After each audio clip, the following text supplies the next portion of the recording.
Isn't it frustrating when a great game is cancelled and replaced with something we never wanted? I felt this way when Arkham Knight delivered an incredible conclusion to the trilogy, leaving me in awe of the journey. So I was surprised by leaks about a Batman Beyond style sequel. Unfortunately, it never materialized. Instead, we got Gotham Knights, which was decent, and the much discussed Suicide Squad, Kill the Justice League. I've delved into countless leaks and concept art, and now I'm ready to share what Batman Arkham Sabbath's story was supposed to be.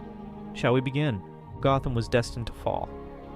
Bruce Wayne's vision of salvation was always a fantasy. The true concern was who would gather the remnants. I gathered all available information on the project, and drawing inspiration from various sources, envisioned how Project Sabbath might unfold. I imagined Damian fighting to reclaim Gotham in a world that no longer feared the Bat, while an aging Bruce, now a broken warrior after his epic journey through the Arkham games, watched from the sidelines, aware that his time had passed. I considered how the current criminal underworld would shape the narrative, the impact of the T's Nemesis system, and how the Court of Owls, poised for the right moment, would seek to manipulate Damian rather than eliminate him. Gotham would become a battleground, not between good and evil, but over who would control its future. And then there was Talon, the court's perfect assassin and ultimate weapon, not only hunting Damian, but also intended to replace him. The story of Project Sabbath was never officially penned, but I wrote it just for you. If you want to experience the struggle for Gotham, the emergence of a new Batman, the confrontation with a Talon who is more than a mere soldier, and the city's ultimate fate, then stick to the end. I'll have a surprise for you, one I have a feeling you'll love. Keep in mind that this is just my interpretation. The actual outcome could have been similar or entirely different if the game hadn't been cancelled. With that said, let's begin with the first part, the characters. I wanted to use the characters shown in the concept art and leaks for this section, so that's what we will be going with. Let's start with our titular protagonist. In this reimagined Gotham, Damian Wayne emerges as the new Batman, a younger, angrier force whose lightning-fast moves mask his inner struggle to define his legacy. Beside him, a broken Bruce Wayne watches from the sidelines, the weight of his past battles etched into every line of his face, a fading legend who knows his time has passed. Nightwing, ever the loyal fighter, refuses to don the mantle, standing as a testament to what once was.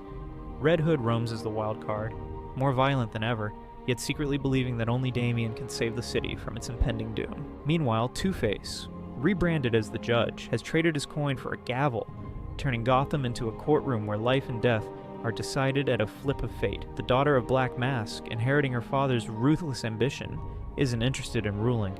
She's determined to reduce the city to ashes. Looming above all is the ever-present Court of Owls, the true puppet masters who silently orchestrate chaos from the shadows. And then there's Talon, the court's ultimate assassin, stronger, faster, and deadlier than any foe. Not merely out to kill Batman, but to usurp his very identity. In the version I came up with, Damian returns to Gotham to reclaim the city, only to discover that the methods his father once used no longer work. The criminals have grown emboldened. The shadowy court manipulates events from behind closed doors, and Gotham no longer cries out for a hero. It craves something far darker. As Damian battles the various factions that now rule the streets, he gradually uncovers a chilling truth. The court isn't merely eliminating opposition, they're replacing it. Their goal isn't to stop him outright, they're testing his resolve, aiming to shatter his spirit and mold him into their twisted version of Batman. Let me know what you think about this, or what you could have gone with instead. I'm still bummed we're never getting this game honesty, so I'll take what I can get. Now for the setting, the city fell off after the events of Arkham Knight. After those 10 years, Gotham lies in ruins. Once proud buildings have crumbled, entire districts have fallen under the iron grip of crime lords, and even the sanctity of the Batcave has vanished, along with Bruce Wayne's fortune. The setting is post-apocalyptic, and the city is transformed into a dystopian landscape, a blend of cyberpunk and decay, where red neon glows pierce through the darkness and crumbling skyscrapers stand as monuments to a forgotten era. Picture Batman Beyond, fused with the raw brutality of Arkham City and the relentless gloom of The Dark Knight Returns. Do you see it? That's the vibe I was going with. And as for the conflict in Gotham, the conflict rages on two intertwined fronts, a brutal physical war and a relentless psychological battle. This ends up gnawing at the very core of Batman's identity. On the streets, Damian faces an onslaught of hardened criminals and the deadly Talons, elite forces engineered by the Court of Owls. Picture this. In a dark, abandoned subway tunnel, the echo of dripping water and distant sirens sets the stage. Damian is cornered, his back against graffiti-scarred concrete, as the Talons close in with feral precision. Their movements are erratic yet deadly, as if a toxin has heightened every sense. In that charged moment, Every silent takedown and explosive counterattack is a desperate bid for survival, a physical manifestation of Gotham's descent into chaos. But even more harrowing is the psychological warfare waged by the Court of Owls. Imagine returning to your sanctuary, the secret lair I mentioned reminiscent of the Batcave, a place where you thought you had everything under control, only to find it altered beyond recognition. Weapons you painstakingly collected vanish, and in their place, cryptic messages appear on walls in your handwriting, hinting at choices you never made. This isn't just vandalism. It's an insidious rewriting of reality, where the very essence of your legacy is under assault. Every altered memory, every inexplicable change, forces Damian to question if he was ever truly Batman, or merely a pawn in a larger, more sinister game. That's the sort of approach I want with the Court of Owls. Perhaps the most heart-stopping example of this dual conflict unfolds in a climactic scene where Damian encounters his mirror image, a talon crafted to reflect his every strength and weakness. In a narrow, dimly lit alley, the assassin moves with unnerving familiarity, matching Damian blow for blow. This would be a very cool boss fight if handled correctly, as it transcends physical combat. It becomes a visceral struggle against the expectations and twisted legacy imposed on him by Gotham's darkest powers. With each clash, Damian is forced to confront the possibility that his greatest adversary might be the very embodiment of his doubts and fears. At its core, this story interrogates the meaning of legacy and identity. What does it truly mean to be Batman? Is it defined by the symbol, or by the man behind the mask? The narrative explores the tension between control and chaos, questioning whether Gotham is ruled by the remnants of its criminal past, the shattered Bat family, or by something far older and more sinister. As Damian struggles to forge his own path amidst the ruins, he must confront whether he can redefine hope in a city that has long forgotten what it means to be saved. The story I'm going for shifts seamlessly between Damian's raw, unyielding perspective and Bruce's reflective, sorrowful gaze. Initially, we experience the chaos and fury of Gotham through Damian's eyes, each battle and every betrayal fueling his determination. But as the night deepens, Bruce's perspective emerges, revealing a tragic vision of a man forced to watch his legacy disintegrate, powerless against the relentless tide of change.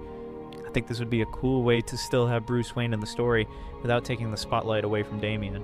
As soon as the game grants you the player control of Damian, your journey begins with familiar battles, crippling Black Mask's supply lines and dismantling Two-Face's courtroom, and will make use of mechanics that you are already familiar with, while introducing new ones to the game like the Nemesis system. For those who might be unfamiliar, the Nemesis system was originally developed for Middle-earth Shadow of Mordor by Warner Bros., and it creates a dynamic and personal relationship between the player and the enemies they encounter. This system tracks the player's actions, allowing enemies to remember past encounters, develop unique backstories, and hold grudges against the player, leading to organic rivalries.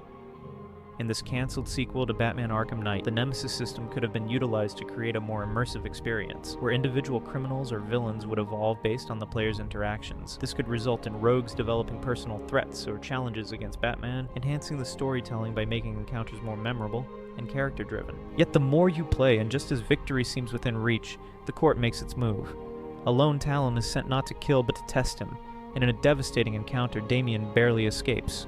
Returning to your sanctuary, you find that your lair, the nest itself, has been altered, details erased, weapons missing, messages scrawled in his own handwriting that he never penned. In that moment, Damian realized that he is not just fighting a physical war against criminals, but a deeper, more insidious battle against a city that is actively rewriting its own history. Things will keep getting tense the more you play, and soon, the final battle erupts in a maelstrom of chaos.